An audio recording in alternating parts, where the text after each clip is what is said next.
चलिए आगे बढ़ते हैं। आप केडियानॉमिक्स के फाउंडर सुशील केडिया जुड़े हैं, उनसे समझते हैं कि मार्केट का टेक्सचर उन्हें क्या लग रहा है। Sushil ji, good morning. Bank Nifty कल ऑल टाइम क्लोजिंग हाई पर था, निफ्टी भी मोर और लेस अब क्लोजिंग हाई से बहुत ज़्यादा दूर है नहीं। क्या मार्केट में अब एक जो वीरे दी वेडिंग की आप वेट कर रहे थे काफ़ी समय से, अब वो फाइनली उसकी तैयारी हो चुकी है? हाँ देखो, तैयारी तो बहुत टाइम से ही हो। बीच बीच में बारात थकेगी, आराम करेगी, चलेगी, वो उसको अब भूल जाओ, गिवन है। सारे वर्ल्ड में जिस तरह से तेजी का उन्माद बन चुका है, चाहे वो इजराइल की तेल अवीव इंडेक्स हो या कॉस्पी हो, तो जब भी वहां के सट्टे फूटेंगे तो मेरे को लगता है कि India will be the best place to not only hide in but also to thrive in. सारी चीजें यहाँ हमने मैक्रो लेवल पर बहुत इन्हांस कर दी है, इम्प्रूव कर दी है। जो सौतेलापन है इस बाजार के साथ करेंसी को लेके, वो करेंसी भी अब हमारी यहाँ से मजबूत ही होगी। तो वीरे दी वेडिंग पे कोई डाउट मत करो। और ये डाउट का माहौल बनाती है मौसियां, फूफे और शादियां फिर भी होती हैं। तो ये जो डाउट बना हुआ है, ये बुल मार्केट के लिए अच्छा है। और इसी डाउट में बाजार कहाँ से कहाँ पहुंच जाएगा, हम देखते रह जाएंगे। चलिए, बिल्कुल। अच्छा, एक मार्केट के लीडर्स पर भी बात करेंगे, लेकिन एक कॉल आपकी रही थी अवॉइड आईटी। क्या अब ये जो पिछले कुछ दिनों में बड़ी गिरावट आई है, क्या लेने लायक हो गए हैं स्टॉक्स? देखिए, जो थोड़े से मझोले साइज के स्टॉक्स हैं, HCL टेक महिंद्रा, उनके पैटर्न्स अब लेने के बहुत करीब आ चुके हैं हम, बल्कि ले चुके हैं हम, समझ लो आप। आजकल में बची खुची क्वांटिटी भी बाई हो जाएगी।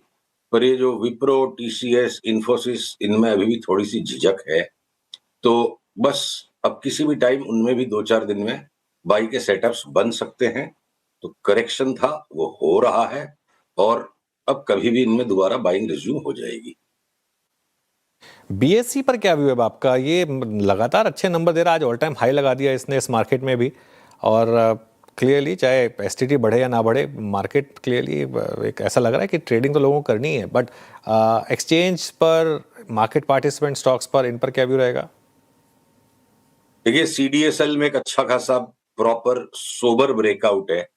जो निचले स्तर से भी ये ब्रेकआउट बना है, तो यहाँ सीडीएसएल को लपकने में हिचकिचाहट कम है।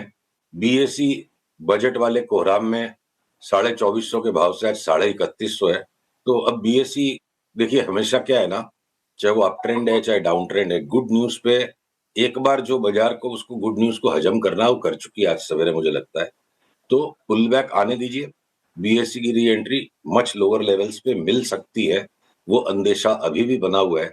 मच लोअर नहीं भी तो एक बार 2800 2850 आए तो उसको लेने में मजा आएगा। यहाँ पे इस पॉजिटिव रिजल्ट पे और इस तरह की एक्सप्लोसिव अपमूव इतनी फास्ट जो आ गई, अब यहाँ पे तुरंत एंट्री करने में मजा नहीं आ रहा है। अच्छा सुशील जी, मेटल्स की भी एक theme, ferrous, look at Tata steel SAIL, क्या गजब के अगर आप देखें मूव देते हुए, यहाँ पे इस थीम पर आपका व्यू क्या है इस वक्त?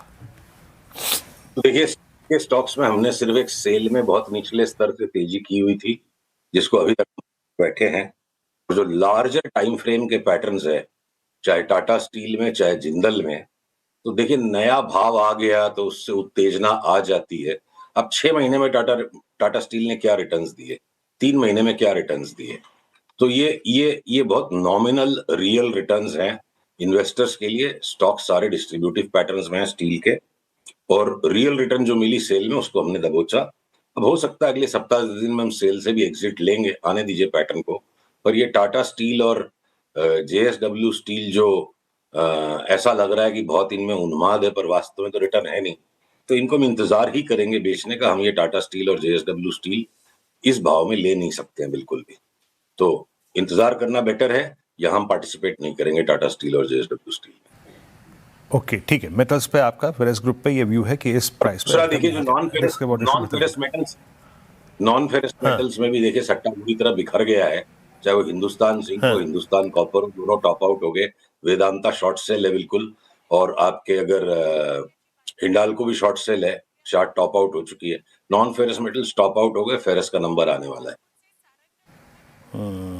अच्छा, आपसे एक बार बहुत अच्छी बातचीत हुई थी मेरी जुबिलेंट फूड वर्क्स पर। मैं स्विगी को देख रहा था, मैं इटर्नल को देख रहा था, अच्छा पुल बैक। इस बार जुबिलेंट पे आपने दिमाग लगाया सुशील जी? अच्छा पुल बैक है अब तक, करीब करीब 480 से 553 तक का सफ़र, ये किस तरफ जा रहा है? पीसीआर से अनुरोध है चार्ट मेरे स्क्रीन से शेयर कर दें। तो देखिए जुबिलेंट पे जो हमने अनुज के साथ, आप उस दिन नहीं थे, तो 490 के आसपास आपका नाम लेकर वीरू जी मैंने कहा था कि वीरू की पसंद जो जुबिलेंट फूडवर्क्स है, हमेशा पूछते हैं मुझे उसके बारे में। अब मुझे इन्वेस्टर्स के लिए तो लगता है कि साल भर में 1000 रुपए का भाव हो जाएगा। अभी 487 वाला अगर आज 555 आया है और ये ट्रेंड लाइन को भी अभी ब्रेकआउट कर रहा है, इस प्रोसेस में ठीक है थोड़ा सा स्टॉक ओवरबॉट हो गया है, छोटे मोटे पुल बैक्स बीच में आते रहेंगे, पर अब इन्वेस्टर्स को यहाँ हर बढ़ते भाव से सौदा बढ़ाना चाहिए। पूरी एफएमसीजी की थीम, पूरी रेस्टोरेंट चेन्स की थीम, अक्रॉस द बोर्ड सब में बड़े तेजी के पैटर्न्स हैं, और जुबिलेंट फूडवर्क्स में स्टैंड अलोन भी ये सॉलिड करेक्शन कंप्लीट हो चुका है 1.25 साल का, और हमें 1000 रुपए का भाव लगता है। ओके, चलिए जाने से पहले कोई रॉकेट स्टॉक, कोई बड़ा 4 बैगर 5 बैगर है क्या आपकी लिस्ट में इस समय?